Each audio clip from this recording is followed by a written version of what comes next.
Now we are very realistic about what can be achieved. Israel has just elected the most right-wing government in the Israeli history. We have a long fight ahead of us. Here I am. Here I am. Here I am. And here I am. Here I am. And here I am. And here I am with Shai Davidai. My guest today is an extremely impressive person. He is the Imam of the Co-op City Mosque. He has described himself as a natural-born activist. And I'm really proud and glad to say, here I am with Imam Musa Drammeh. Thank you so much for having me. I am very happy to be here with this beautiful weather in New Jersey. Thank you so much for joining me. There's a lot I want to talk with you about, but I want to start with a very general question. Yes. Imam Drammeh, what are you fighting for? I'm fighting for a peaceful coexistence among God's creation. You know, we have been given the most beautiful gift. And not only were we given the gift, but God made us the master of it. But unfortunately, we completely turn things upside down. A paradise now becomes a hell. And that is unsustainable, unacceptable, cannot be normalized. And people like me are now fighting back to retrieve our paradise and to eliminate all the excuses people use to cause this hell on everybody. That is, in a nutshell, what keeps me up at night. That's what brought me here. And that's what gets me into all the troubles, which is a whole lot. But nothing is more pleasing to me than doing what I have been doing, promoting peaceful coexistence among all. And I have to say, when you say that's what keeps me up at night, this isn't just like a thing that people say as a metaphor. Like, you were emailing us last night at 3 a.m. When we asked, why were you up at 3 a.m.? You said, the work never stops. Correct. So I want to get to the work. I want to get to everything. But before we get to that, I want our audience to understand a little bit about where you come from. How did you get here? So you were born in Gambia? Yes. And what was your childhood like? Yes, I was born in Gambia, raised in Senegal, because Gambia and Senegal is one country divided by colonial, thieves. We call them colonial thieves, but it's one country, one people, one culture, one religion. Everything is one. So, you can walk from, one step here, then the second step will be, in another place. So I grew up in a very, number one, impoverished background, but very religious, because, the religiosity in us prevented us from even realizing we were poor, because to us, the aspiration was not material things. It was what we had, the religiosity, the admiration, the dignity, and, the spiritual, surroundings, as the African, proverb said, it takes a village. So it was not like a selfish type of coexistence or individualistic. It was communal. No, nothing, but we were fine.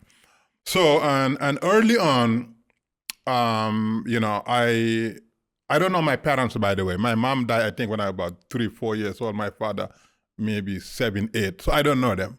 I know nothing about my mom, but my father barely. But again, in a village, who cares? Everybody is part of the village.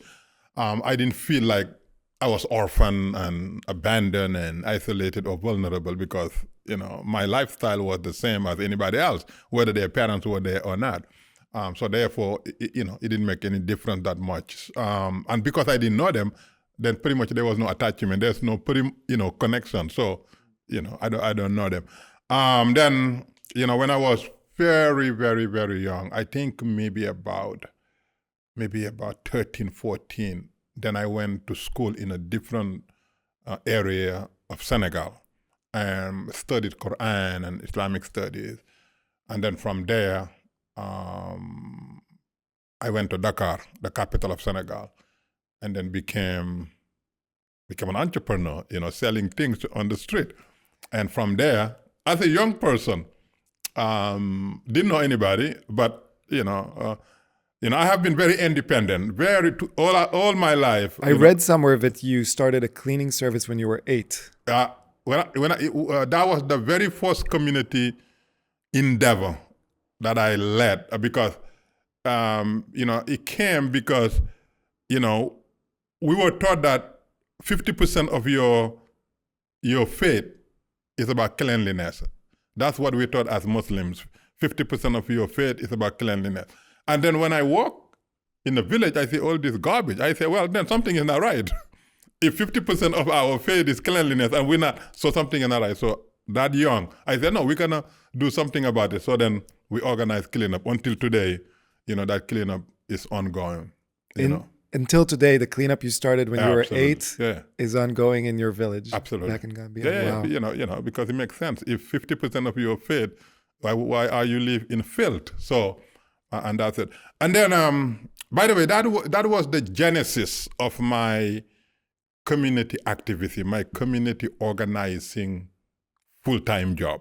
And even when I was in Dakar, selling things, because in Africa and most part of the world, but in Africa in particular, you still have law enforcement, whether they're customs agents or police officers taking bribes.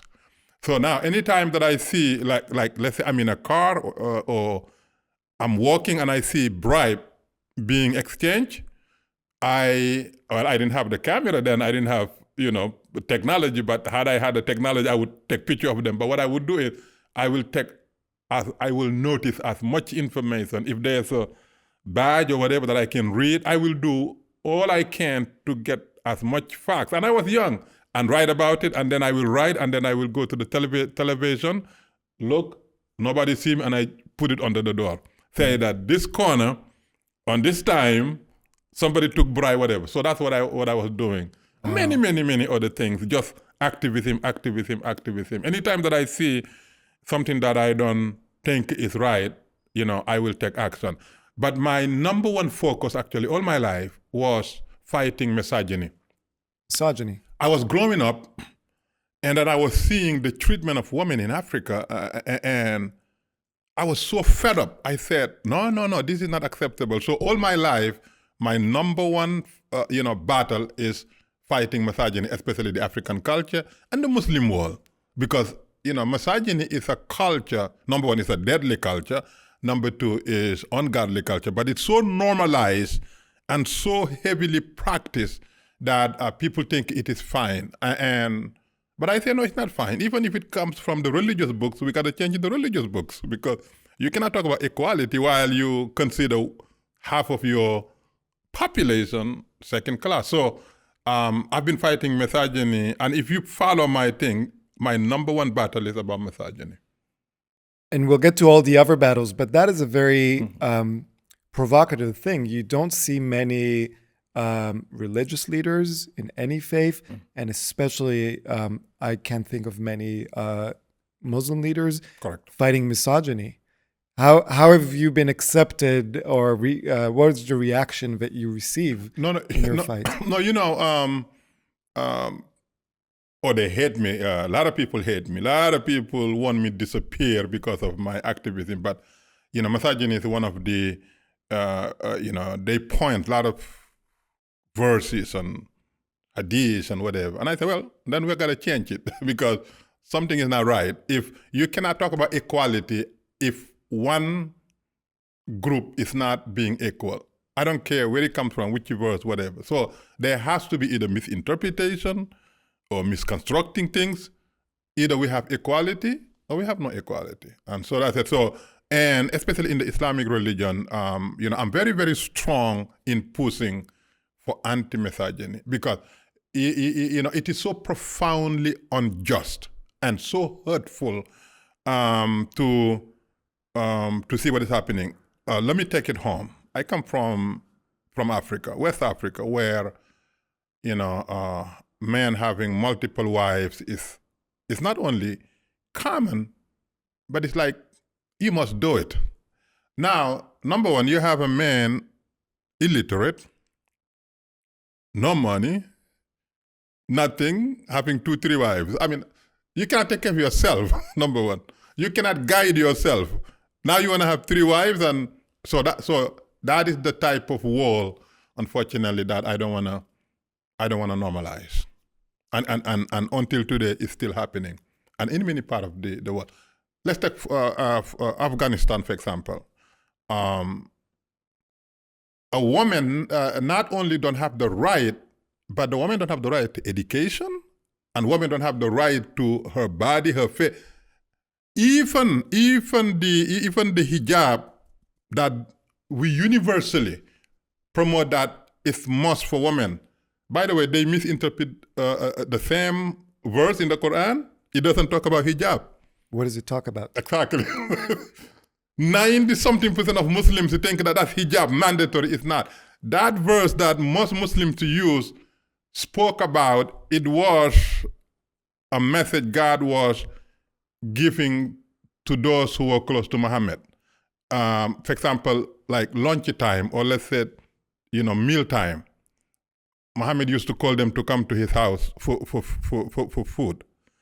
And God said, when you're invited to the prophet's house, don't go early, so that wait there and talk. Just go on time, eat, and then leave. And while you're there, if you need to ask something of his wife, put a screen between you and her, so that there will not intimacy develop. That is what they call that hijab. Hijab in the word means a screen. You put something, a barrier.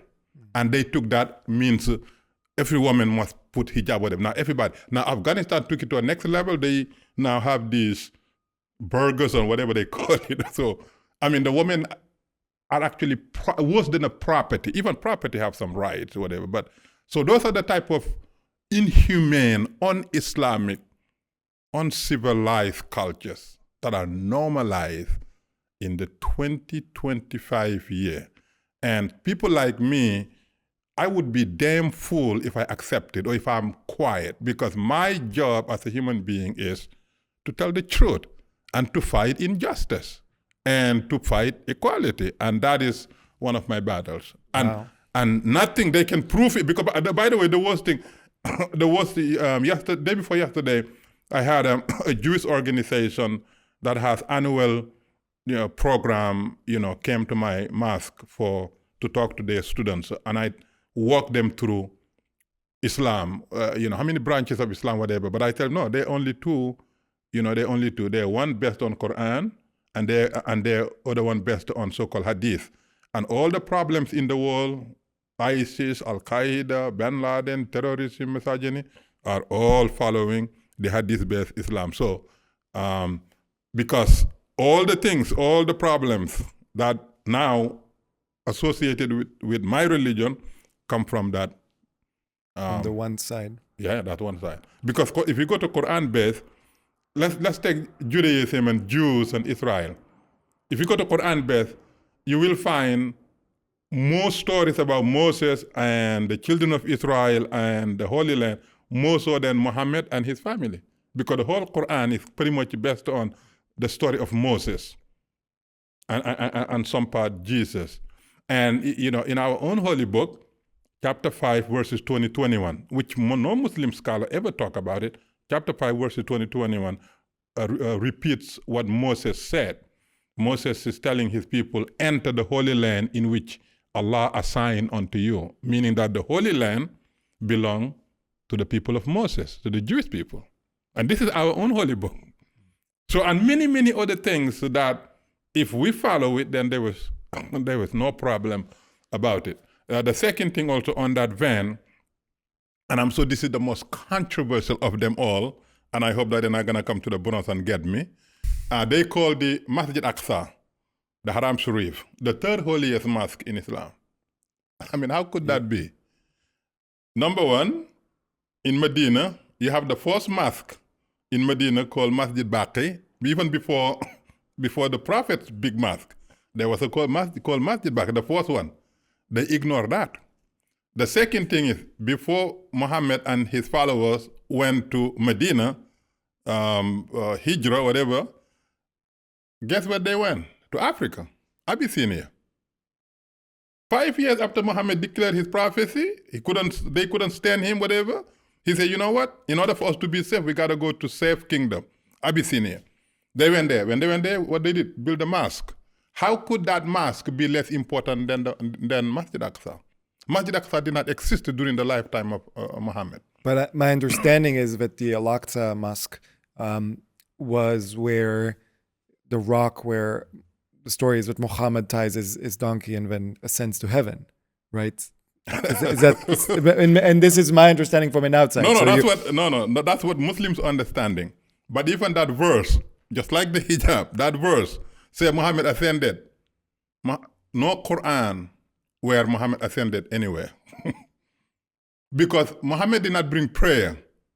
Moses had prayer. Abraham had prayer. Jesus had prayer. Muhammad came, when Muhammad came, they were already prayer. They were fasting. They were pilgrimage. They were charity. Nothing new Muhammad brought. So for people to say Muhammad moved from Mecca all the way to Jerusalem and went to heaven, by the way, that went to heaven is Jibril who came, but he didn't even say Jerusalem or a thing. So no prophet, according to us, went to heaven. None. But the way they interpret it is that, Muhammad was raised there, met God, and negotiated with Moses. Moses said, that's too much, blah, blah, whatever. But if you go dig deep, what they call ascent, actually it was descent. Jibril is always... Jibril the angel. It's always Jibril who come to Muhammad, not Muhammad rise anywhere. But unfortunately, just like the hijab, they make it, same thing. The story is that Muhammad raised to heaven and where? From Mecca to Jerusalem, Masjid Aqsa. But Masjid Aqsa did not even exist.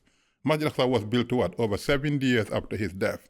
But a lot of people don't know because, again, we follow the narratives. And also, it makes a whole lot of sense for Muslims to tie Jerusalem to the Muslim world. Why? Because if you don't tie it, then how could you recruit Muslims to be pro-Palestine, anti-Israel?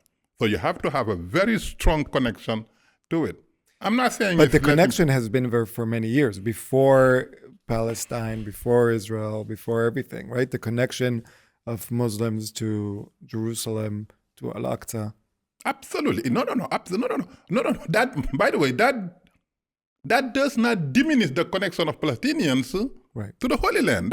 It does not diminish it. But it also does not prevent the state of Israel having legitimate right because of the connection, the historical, spiritual, whatever connection to it. And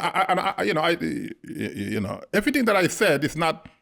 I'm a minority to it, but being minority doesn't mean it's not factual. And I've heard you say, and I want to get this quote right because it's such a strong quote.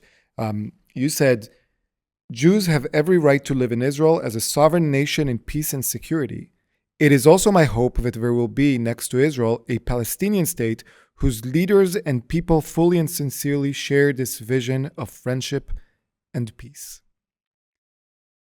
This is a very, very strong statement, but it becomes extremely strong when it's given by a Muslim man and an Imam. Why is it so hard for many people, non-Jewish, Christian, Muslim, but especially Imams, to say something like that? What, Israel has a right to exist, and the Palestinians, together in peace, have a right to exist next to them. Why is that so hard? Well, as of today, as I'm sitting here, there are 193 nations that are members of the United Nations. Among them, 57 nations belong to an organization called Organization of Islamic Cooperation, which consists of Muslim nations and nations that have significant Muslim presence or Muslim interest. But at least 43 of them are Muslim nations, completely Muslim majority nations. Among these 57 nations, 22 belong to the Arab League. Arabic culture, Arabic heritage, Arabic language, Arabic pride, Islamic religion. They're independent, and most of them thriving economically. Now, 193, 57, 22.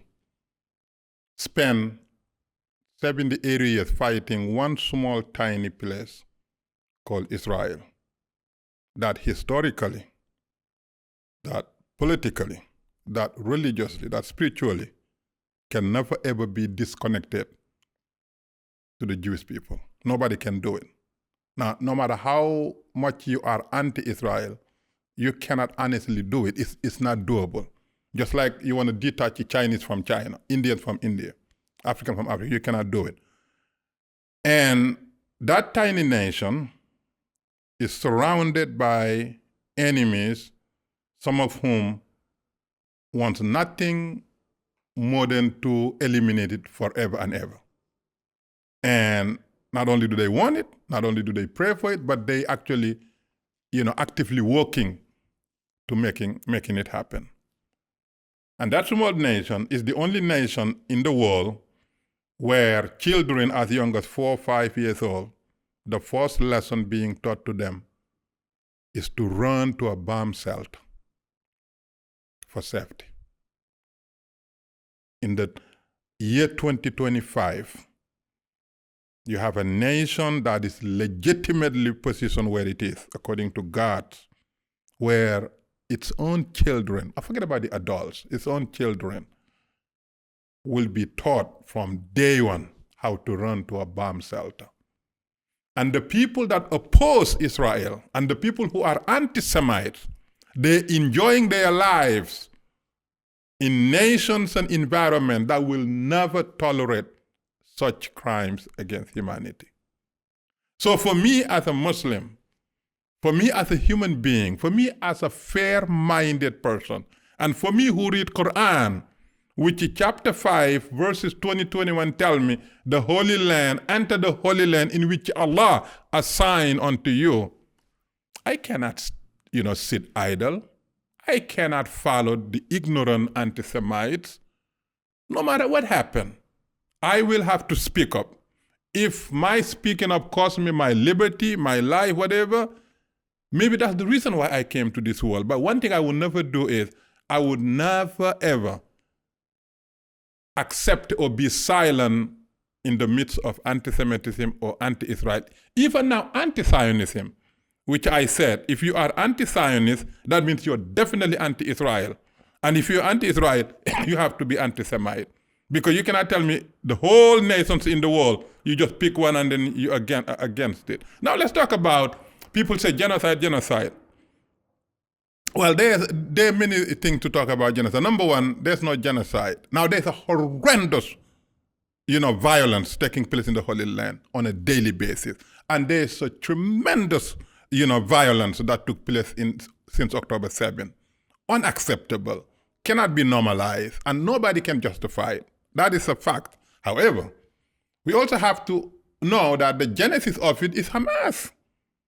And I listened to, a couple of days after October 7, I listened to one of Hamas leader was being interviewed by an Arab channel, and what he said was, this was a calculated move. We knew the price we pay because Israel has just elected the most right-wing government in the Israeli history. Yeah. The most right-wing. I mean, now all of a sudden now you give that right-wing government license to do what maybe some of them wanted to do but did not have the license, but now they have the license. So that's why when people were saying ceasefire, I say you don't know what is going on. There will never ever be ceasefire as long as one Israeli is being held hostage. It's not going to happen because I know Israel. I go there, I know Israel, and I know I was in Israel November 2022. While I was there, even the military reserve said they're not gonna serve on the Netanyahu. They said they were absolutely fighting liberals and conservatives, religious, secular, whatever. That was November 2022. Yeah, that was the pro-democracy protest. I was part of them. Okay. In Israel. And yeah. then I was there November 2023, a month after October 7. The people that were fighting to tear Israel down, guess what happened? They found themselves fighting for survival. Now they said now it's a matter of survival as a nation and survival as a people. Because why? Because not only Hamas did what Hamas did, but the global anti-Semite, anti-Israel community, Muslims and non-Muslims, whatever, Europeans or whatever, they did not differentiate Hamas from legitimate Palestinian cause. They just rally to support what was going on. I mean, how could you do that? I mean, how could you rally in support of so-called Palestinian issues without differentiating the heinous crime committed by some of the factions? So 2 days after October 7, in New York City, mayor's office, they convened a Zoom meeting with who's who in the Muslim leaders in New York. And they had the commissioners and leaders. This was 2 days after. And then we spoke for about 40 minutes. Not single Muslim leader, number one, condemned what happened. Number two, sends condolences. Number three, disassociate themselves with what's going on. So I said, no, I raised mine. I said, no, I have to speak. This is 2 days. They said 300 something people murdered already. And they said hundreds of people kidnapped. They didn't know the numbers. And we're Muslims. Now we don't condemn this. We don't send, condolences. Who are we? We have to now show who we are. We have to show our color. We should never ever be on the side of those who commit a crime. We can be the biggest pro-Palestinian group, but we have to differentiate. What was the reaction in the room? Oh, yeah. No. The reaction was usual because they know me. They realized it was like a silent at first.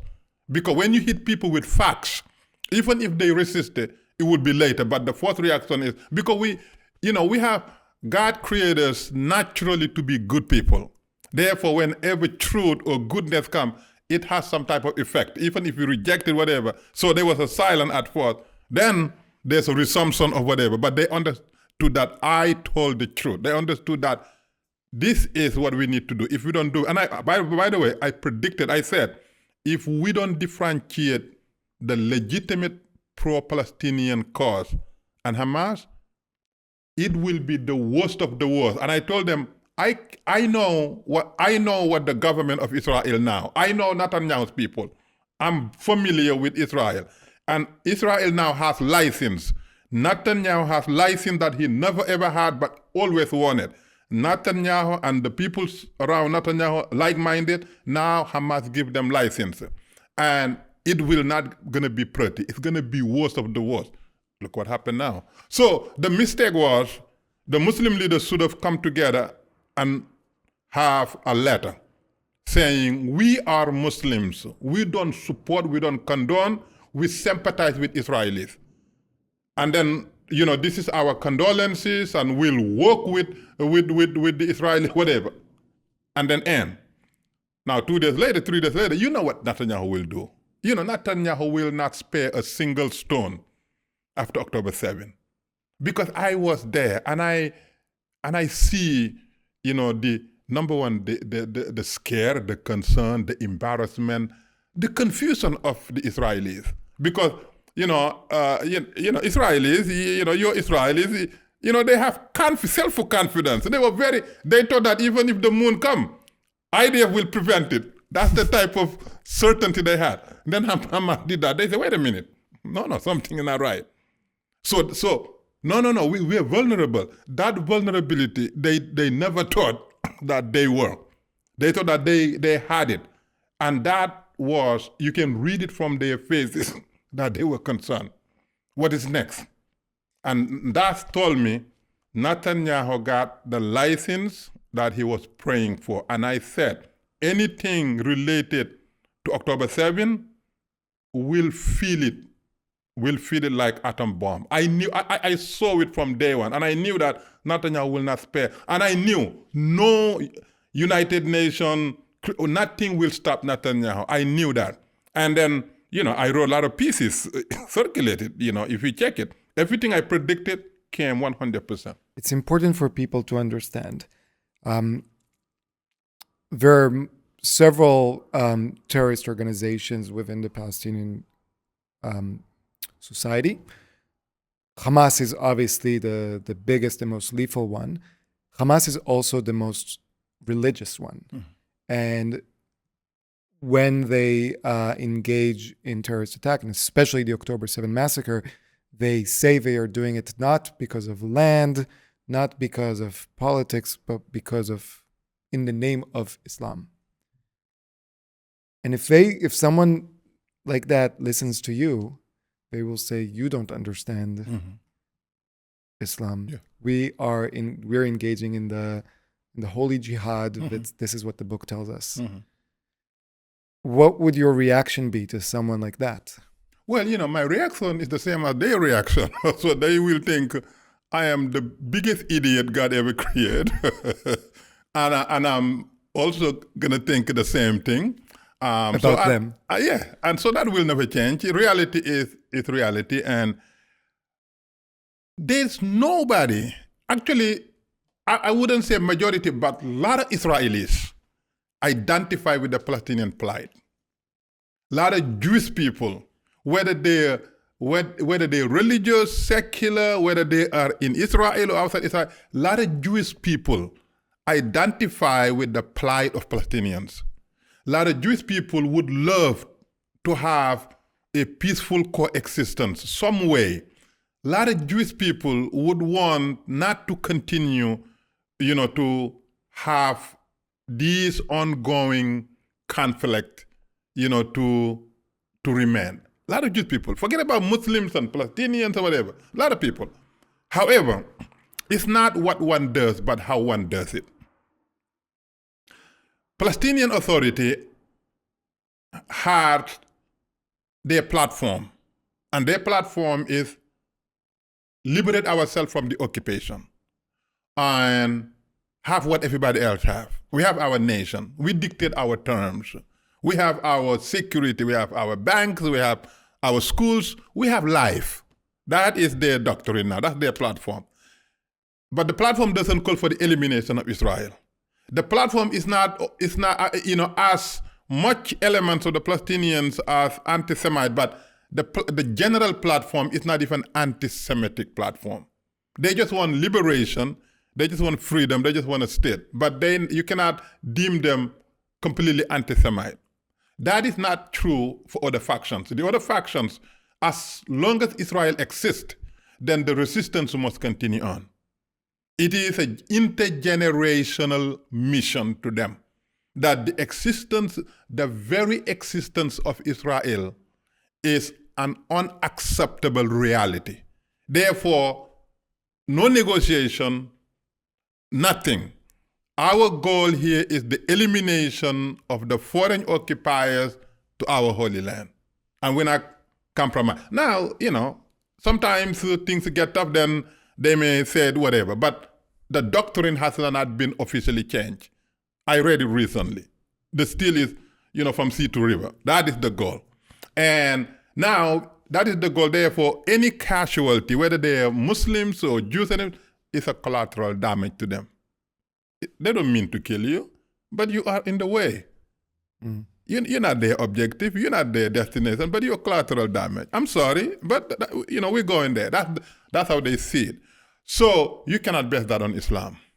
You can never ever base that on Islam. Now the things are messy.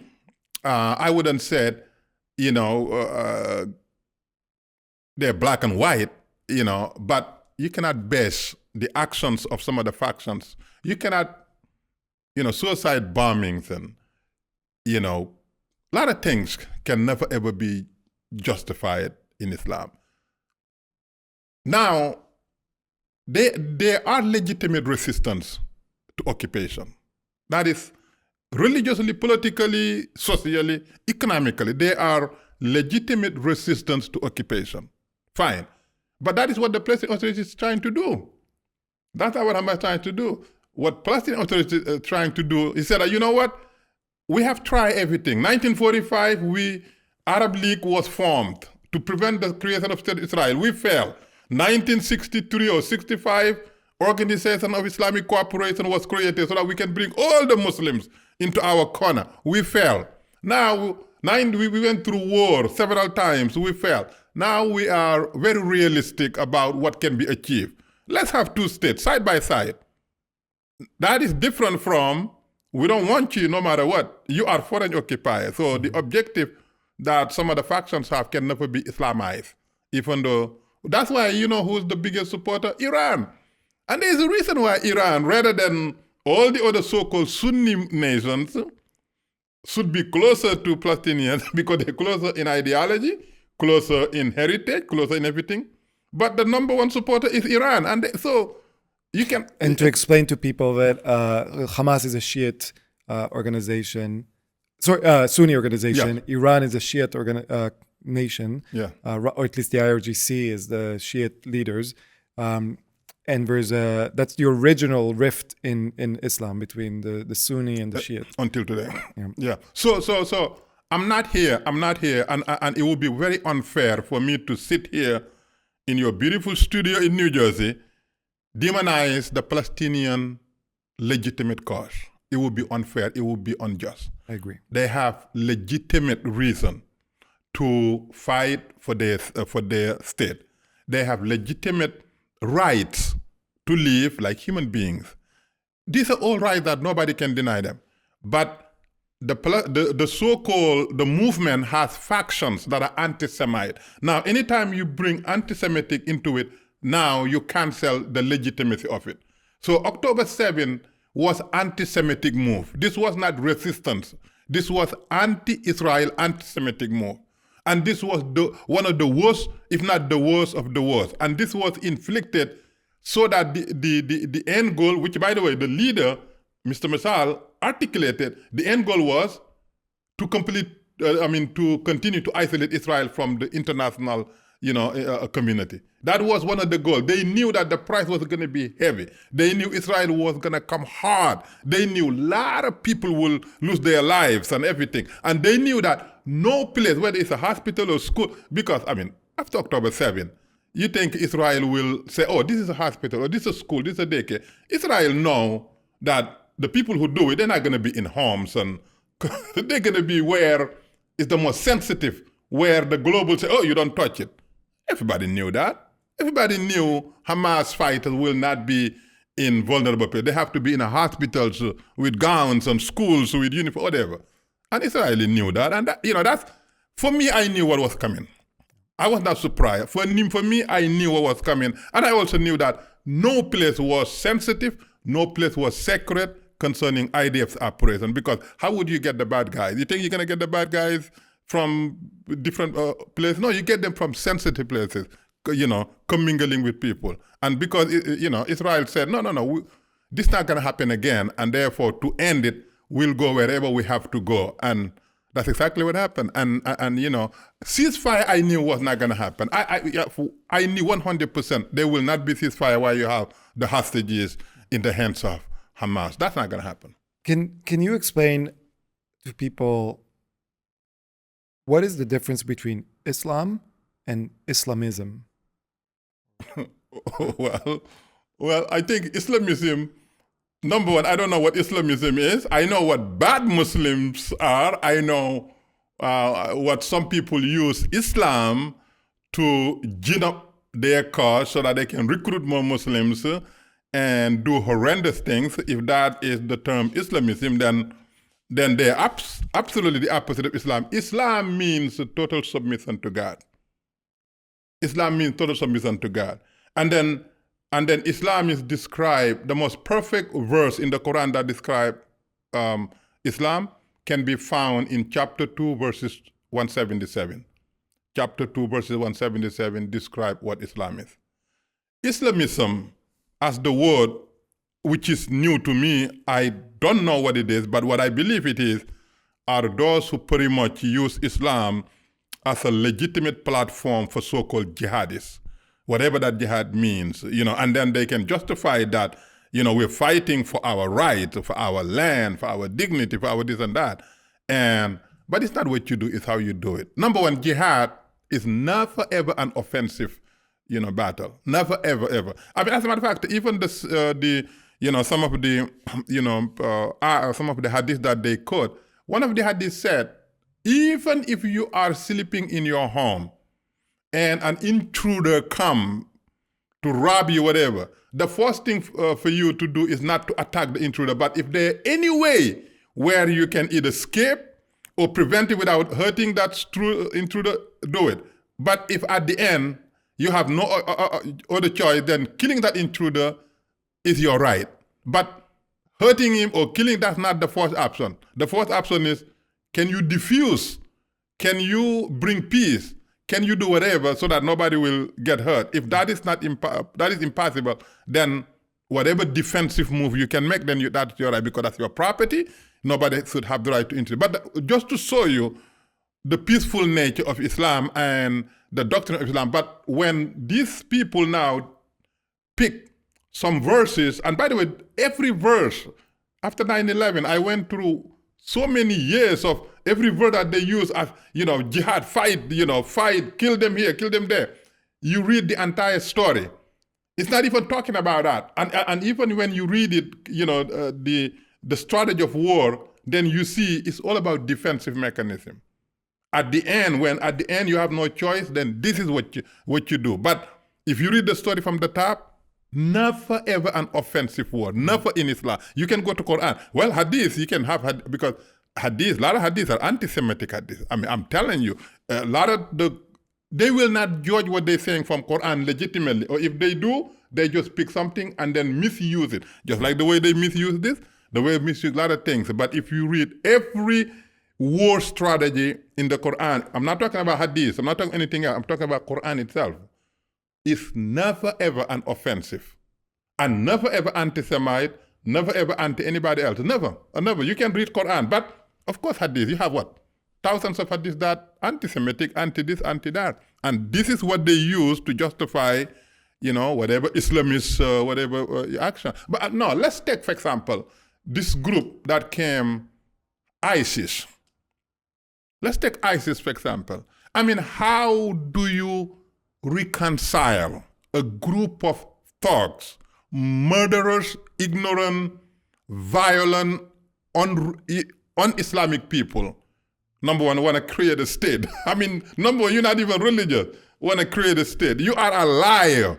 It is proven that they are liars. They will lie for whatever they want to achieve. They will lie to achieve it. That means they don't care about anything. And the Prophet said, no, liars cannot be Muslim.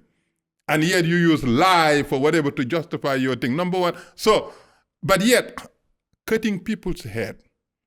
I mean, in Egypt, the Coptic, 21 innocent Christian people, innocent, that your own book said they have the same right as you. You cut their head. I mean, these are the things that, I mean, So this is what, by the way, fight them should not be, just like what I said, fighting anti-Semitism is not a Jewish, fight. It's a universal, it should be universal fight. You don't leave fighting anti-Semitism to the Jewish people. Then you are wrong. Yeah. I am not Jewish. I'm not Israeli. I'm not from the Middle East. But I am required to fight anti-Semitism wherever they exist, like anybody else, because I'm a human being. Which really ties into another thing, which everybody is required to fight any sort of hate. Injustice and hate, and yes. And I want to read like another quote. I have a few quotes because you've said some incredible things. You said, and before I said, I want to say, like, I love how if you read everything you do and say, you will make everyone angry. And you said, if you believe conservatives, you would think that every one of the more than 1.5 billion Muslims in the world is a terrorist.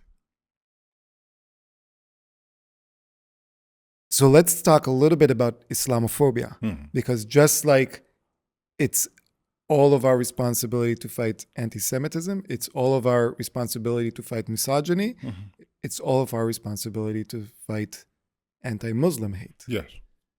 What has it been like in your community in the past year and a half or before? Yeah.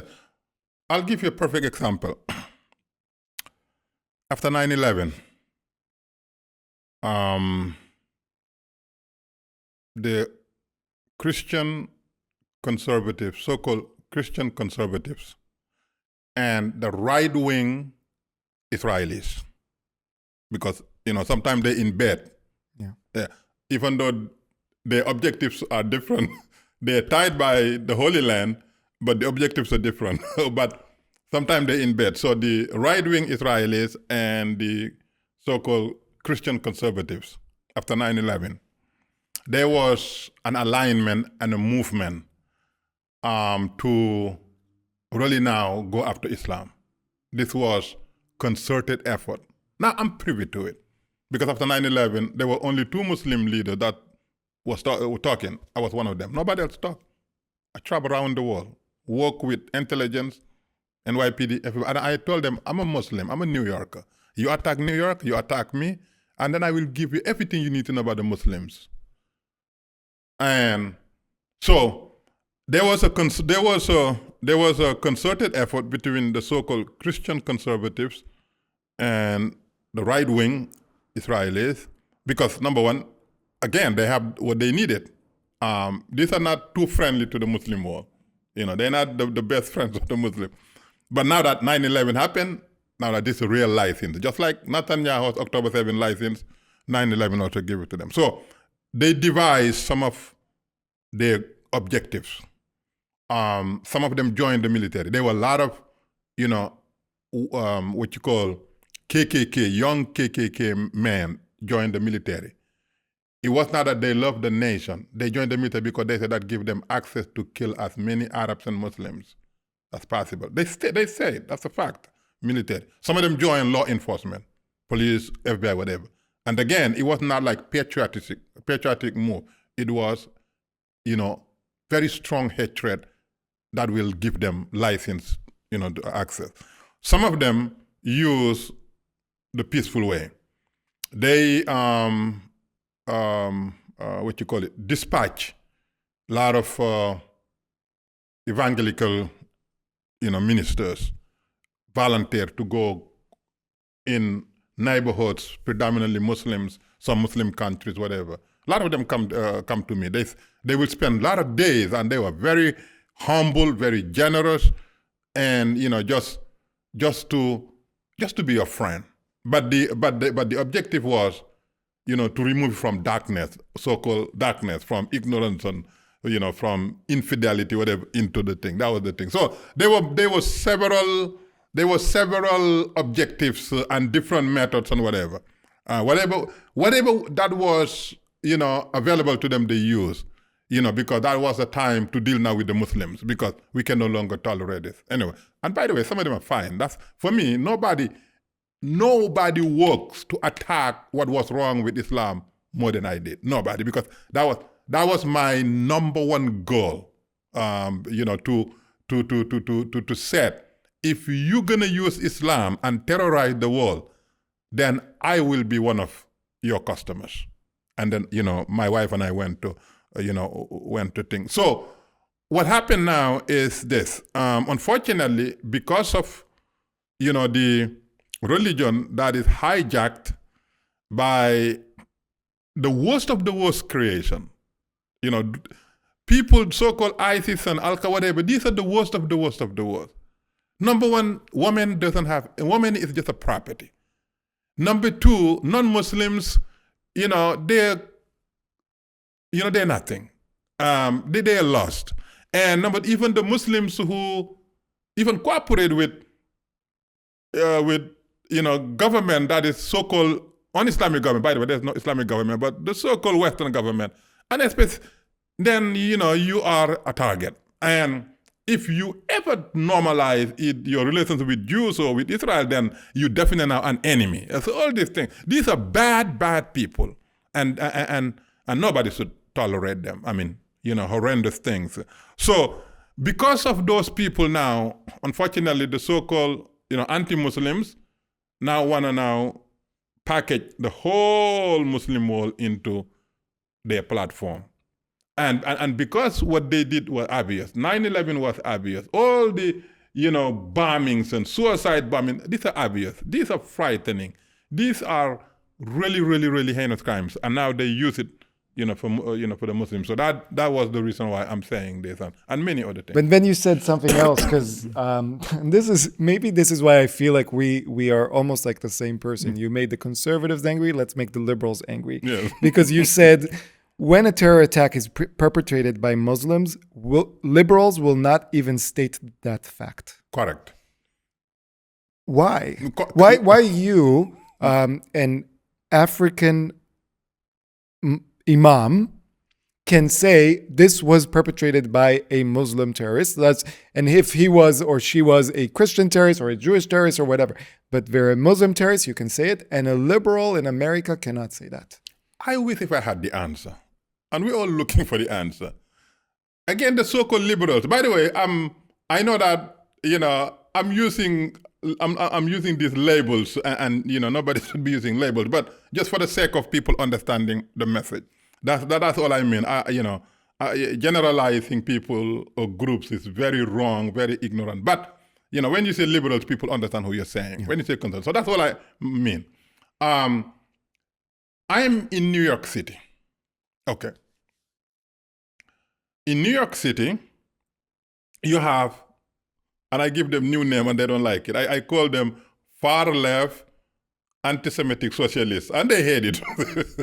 So because if you don't do that, then, so you have these far left and oftentimes anti-Semitic socialists who, everything that they champion, everything they hold dear, you see that there's something that a lot of Jewish groups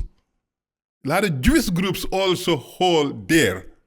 I mean, the Jewish groups were their allies. A lot of the Jewish groups were their allies because, in New York, a lot of the, anti-racism, all these things, you will find the Jewish groups predominantly occupying the fight to end it.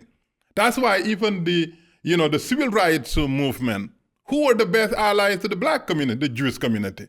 Wherever you see the civil rights fighters, what do you see is some rabbis, because they were like this, just fighting racism, fighting prejudice, fighting injustice, fighting discrimination, because they understand that, they're in the same boat. They may look white, whatever, but the people who hate one group most likely hate the others, or even they think the others were. The anti-Semites are Islamophobes, and they don't know the difference. And also those who are racist, they're racist, they're anti-Semite as well. Because people who are close-minded, ignorant, and bad, they have very selective group of people that they identify, very selective. So the majority of people are not in their thing. So the liberals now, in New York, we have, let's take Bloomberg, for example, Mayor Bloomberg, former Mayor Bloomberg, who came immediately after 9/11. New York, NYPD is deemed to be one of the best law enforcement in terms of intelligence gathering, detective or whatever. But before 9/11, even our military, NYPD, our FBI, our secret, they did not have as much information about the Muslim world. They had some patch information about the Muslim world, this group, that group, brotherhood, this and that, but they did not have the whole total package that they needed to have. After 9/11, the police commissioner and the mayor said, there are a lot we need to know because we are the most diverse city in the nation and a city that caters to many, many people. We need to know them. We need to know their ideology. We need to know their likes and don't likes. We need to know whether they pose threat or we need to know, and which is, I welcome you 1,000% because I was part of them, leading them. But the liberals said, no, Bloomberg, he is profiling, and now the liberals, who was the one attacking Mayor Bloomberg to a point where New York Times of the world, others, took the course and then create this caricature of Bloomberg as the worst profiler, stop and frisk and whatever. These are all liberals who are doing it.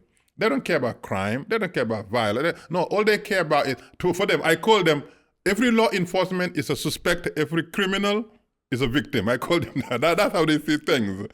And so that is why they don't want to acknowledge things, even if it's obvious. Now you have the far right. And you have said something, because you've also talked, and this was, I know, controversial even with other imams. Yeah. You were, a lot of people were critical of the surveillance of mosques in New York City. Yeah. And what was your reaction? I said, no, we need to know every damn person in New York. If you live in New York, we need to know about you. We need to know where you sleep. We need to know what you believe. We need to know whether you are a threat or not. We can do it without violating your rights, but we must know it. One thing that cannot be normalized is that you have 17 unarmed foreigners who hijacked planes, destroyed the trophiest buildings in the nation, killed almost 3,000 people, and then put everything upside down. And they come from one ethnic group, or they come from one religion, or they come from one country, and then we think that should be okay? No, we're not going to allow that. If you come from one country, we're going to study everything about that country. If you come from one ethnic group, we study everything about that ethnic group. If you represent one religion, we need to know about that religion. And that was my message. We can no longer live as if everything is normal. There's a 9/11. Never happened before it happened. By the way, before 9/11, guess what happened? In New York, there was assassination of a rabbi. Now that rabbi, even majority of Jewish people condemn him. The U.S. called his organization terror organization, but yet he was a human being, he was a rabbi. They assassinated him in the heart of Midtown Manhattan. I was in New York. After that, what did they do? Jewish students in a van traveling on the FBI Drive got shot at. One of them died by, guess what? An Egyptian Muslim terrorist. And they said, okay, that was not terrorism, that was just violence. The liberals, violence. Okay, what happened after that? They came back to destroy World Trade Center. The first bombing was not 9/11, that was the second one. The first one, people die, shook the building. Oh, they say, oh, no, this is violence, not terrorism. Well, 9/11 happened. Now they realize, oh, no. This is not a violence. This is something. Now they begin to understand what was these groups and these individuals were part of, and only then. Now I tell the government, you need to study Muslims. Unlike many other episodes, we took our time. So today we will be releasing the first part of a 2-part episode, but I urge you to listen to all of it and to the next part that will be released next week.